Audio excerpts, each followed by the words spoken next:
What's going on, guys? Welcome back to another edition of the J&A podcast. Today we have a lot of things to talk about in a certain, I don't even know if that's what I read to say, but you know the moral of the story. J&A podcast. On the other end of the call, we have Mr. Mastro, Jeffrey, JJ. How you doing, bro? I'm doing pretty good. How about yourself, man? Doing good, man. We've been ready. We've been wanting to do this for a while, but shit happens. Yeah, welcome to reality, folks. Today we are going to be doing an NFL free agency list. We're going to be doing our collective top 10 NFL free agents entering the season. Now, keep in mind, some of these guys may re-sign with their teams. Some of them may be heading elsewhere. And some might have got either not where they deserve to be, or some of them even got, just nabbed. So, things happen. Just what we chose. Yeah, absolutely. And this top 10 list was pretty hard to make. It came down to the wire, those last couple of picks. So, of course, with every great list, we have our honorable mentions. Aaron, you want to tell the people your honorable mentions? All right. So for my honorable mentions, people that didn't quite make the top 10, but we tried to fit them in there but could not do it, it's going to be Ndamukong Suh and the Marcus Joyner. Alright, why don't you tell the people just a little bit about both of them, even though they kind of know. Alright. Yeah, so Suh, pretty good season.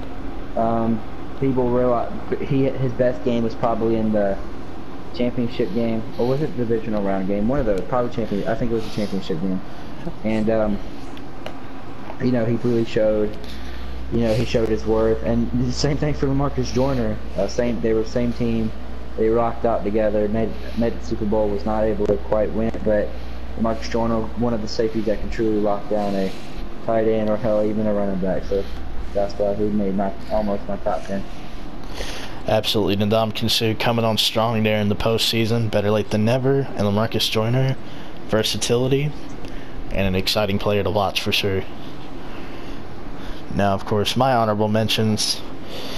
I got D Ford from the Kansas City Chiefs and Tyrann Mathieu from the Houston Texans. Why don't you tell us more? I will.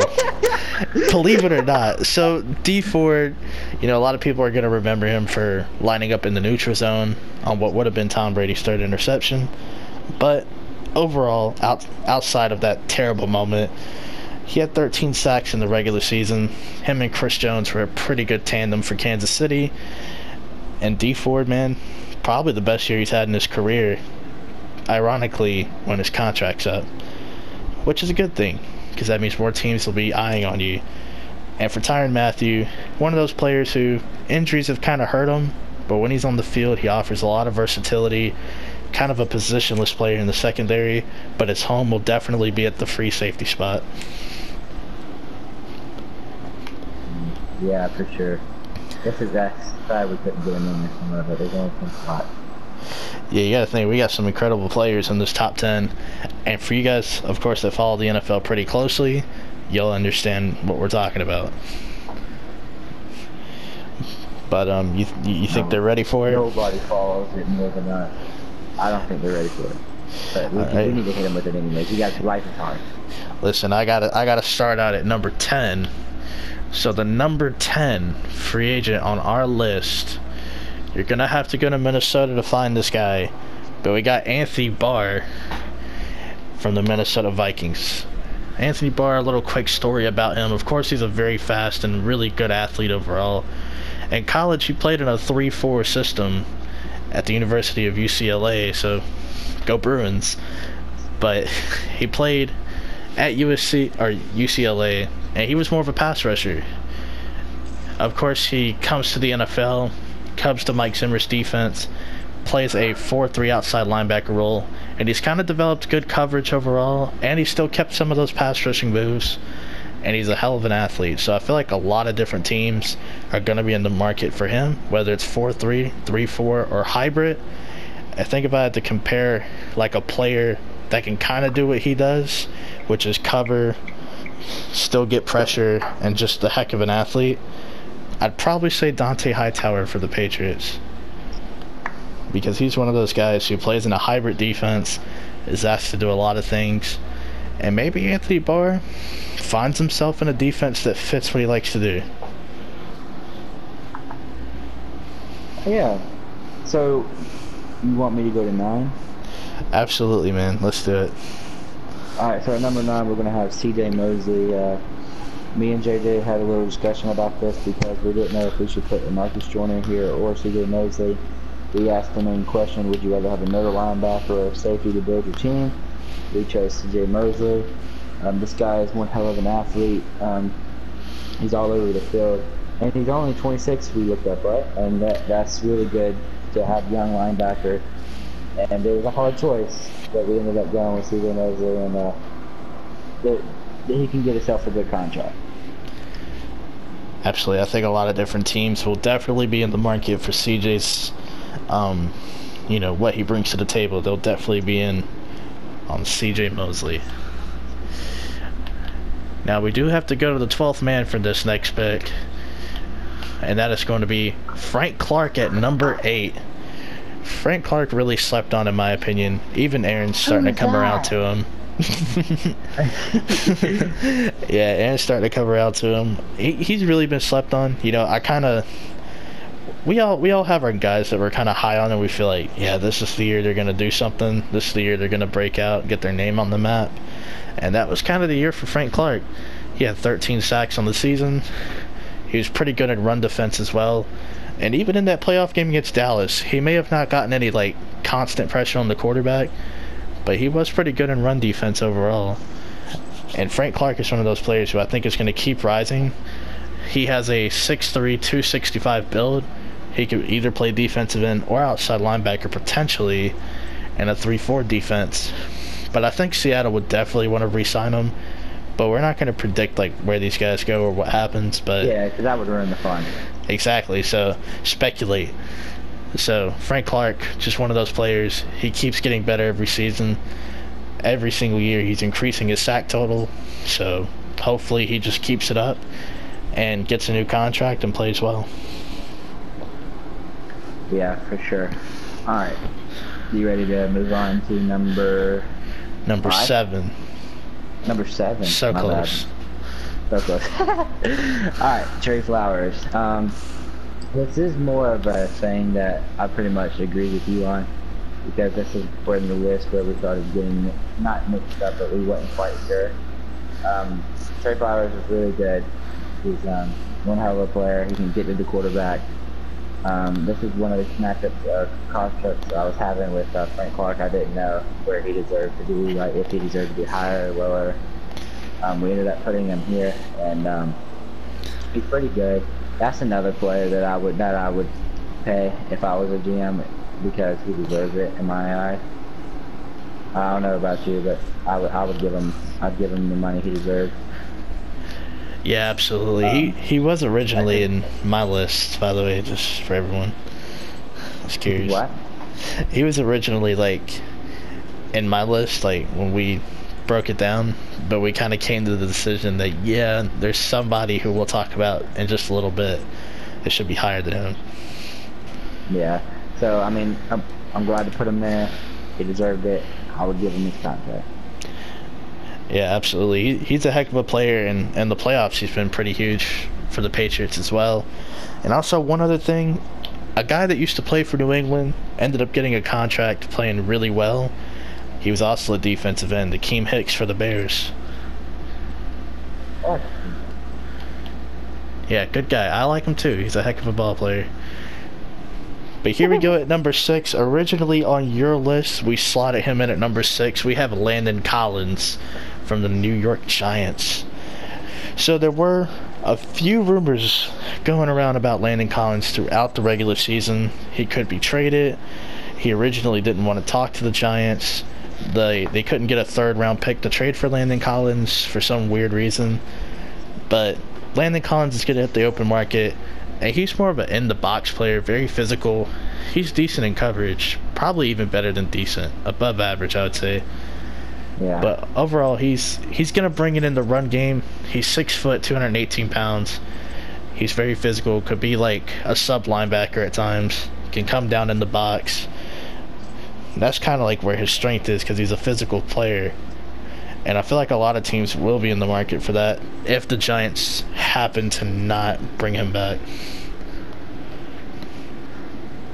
Yeah, and then this is weird because it's like you never know who's gonna bring who's back. Like the people that would say, oh yeah, that's for sure, they're for sure getting brought back. It's the people that don't get brought back.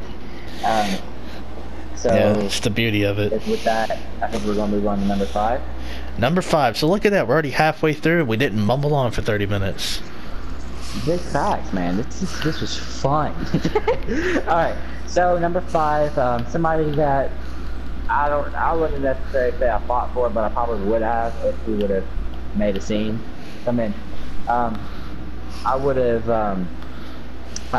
So it's pretty much DeMarcus Lawrence from the Dallas Cowgirls. Pretty good. I had nice. to. I'm sorry. He's really good. He got like something that you told me. It probably should have hit my mind, but he got franchise tagged at the end of his rookie season. And I think it's time for him to get paid. He's proven that he deserves to get paid. I would pay him. I'm not quite sure how many sacks he got. I think he got like 11 or 10, so it wasn't as big as his 14 sack season last season.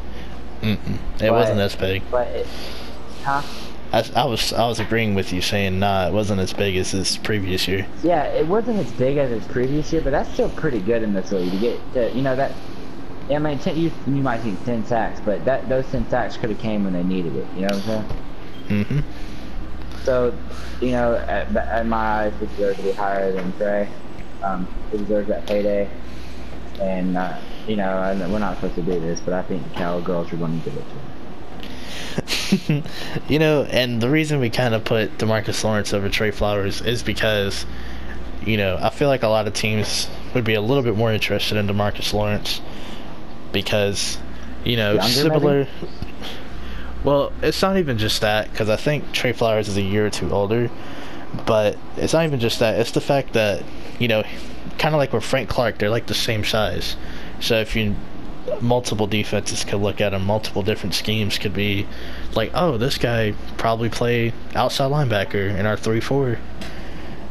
And maybe hybrid defenses like the Lions and Patriots are like, we can have him do a little bit of everything.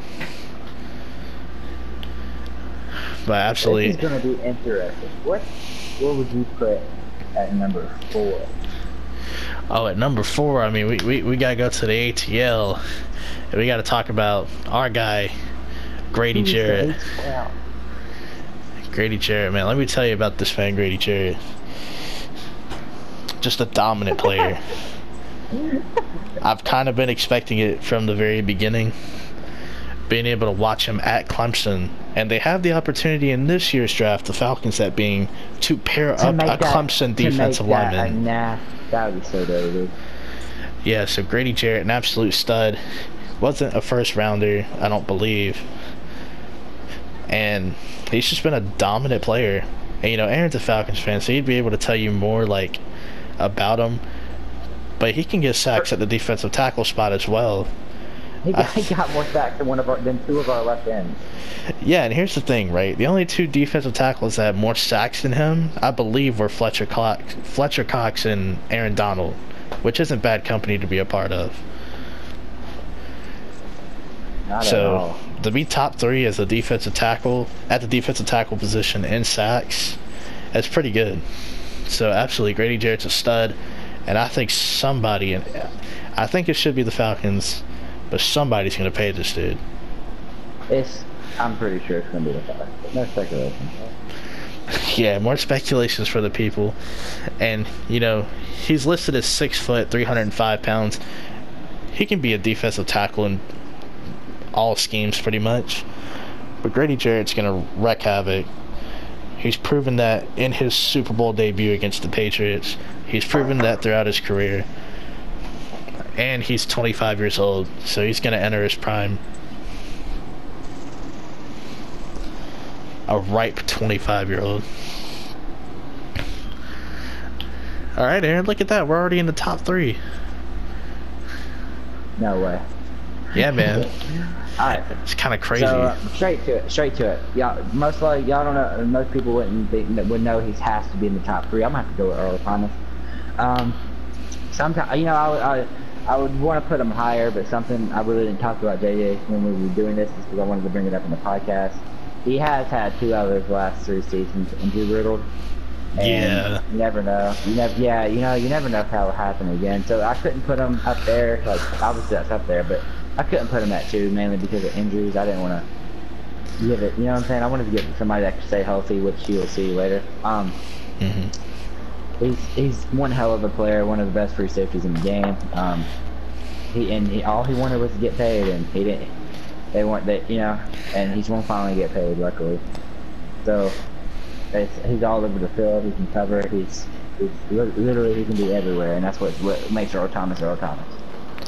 Yeah, absolutely. And I'd take it a step further and just say he is the best free safety in football. I know Harrison Smith is probably like, hey, what about me? No, sir. Well, I'm gonna take it a step farther, and I'm gonna agree with you. There we go. Earl Thomas, of course. Yeah, you're absolutely right. He is coming off the injuries. He's also 29 years old, but a player of his skill set, still a heck of an athlete, still rangy in coverage. I'm not really too concerned about 29 years old, but this could be the last time he does get like a big contract. You know what I'm saying? Yeah, maybe that last one will be before he retires for like 1 year. Yeah, absolutely. So it could be now or never for Earl Thomas, and I understand that mindset. And it doesn't help that he got hurt. Yeah, absolutely.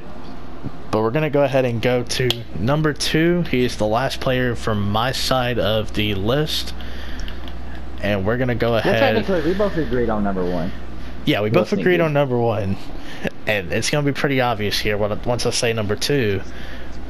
But number 2, nonetheless, here we are. It's Jadeveon Clowney. No way. I know, right? Like, it almost gives away number 1, you know? Fact, bro. But Jadeveon Clowney, former number 1 overall pick by the Houston Texans, the first defensive lineman they drafted since Mario Williams back in 2005.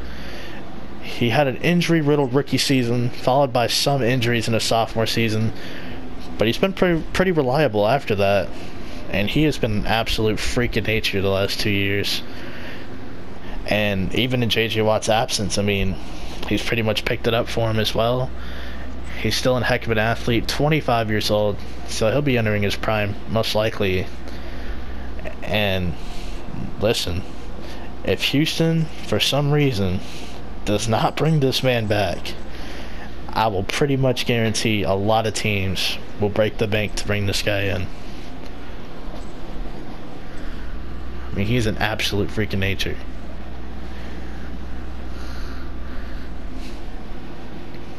Dude, he really is. Like, I like him.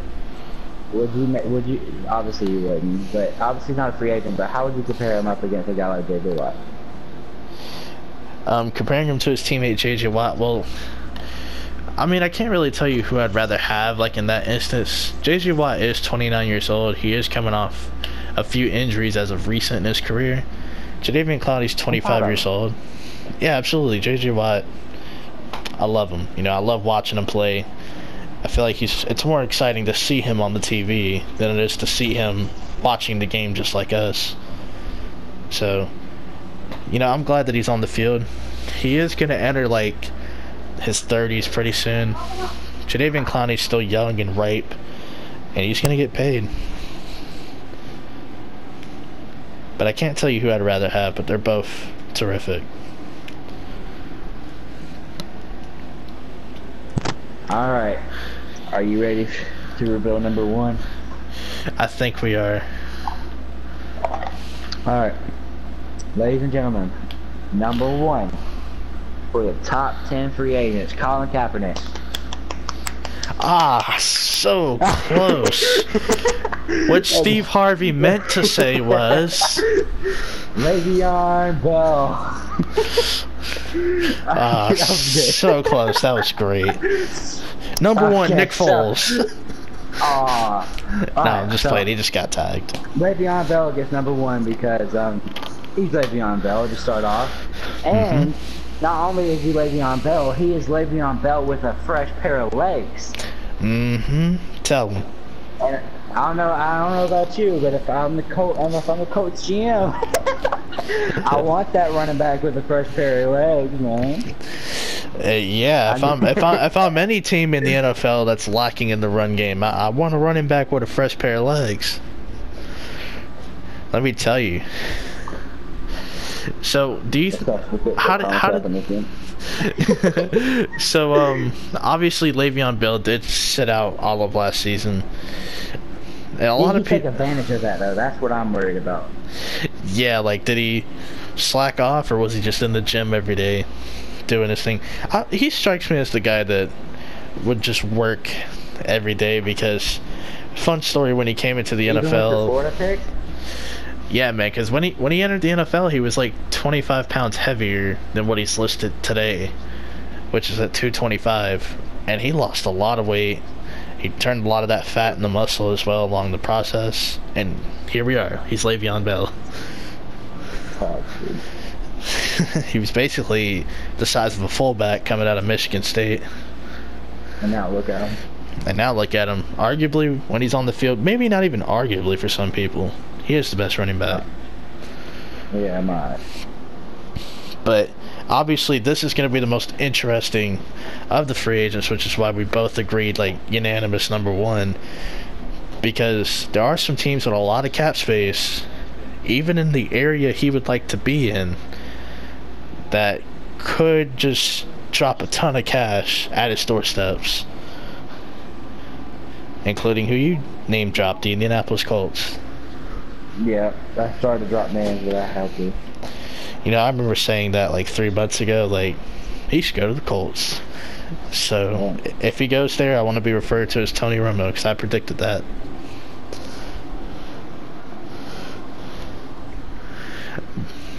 But, that's our top 10 list with honorable mentions.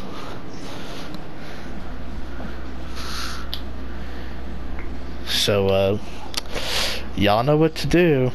If y'all agree or disagree, fight us. Go down to that comment section, man. Fight us. Big fight. This should be going up on both channels, I believe. Mine will probably be up tomorrow. This has been fun. Yeah, man. Pretty brief. I liked it. Alright, well, are you ready to do this outro? Yeah, man. Let's do it. Alright, hope you guys have enjoyed. Like we just said, if y'all have anything to say, go down to the comment section. Try to start something. We'll take you on to the podcast, no problems, hands down.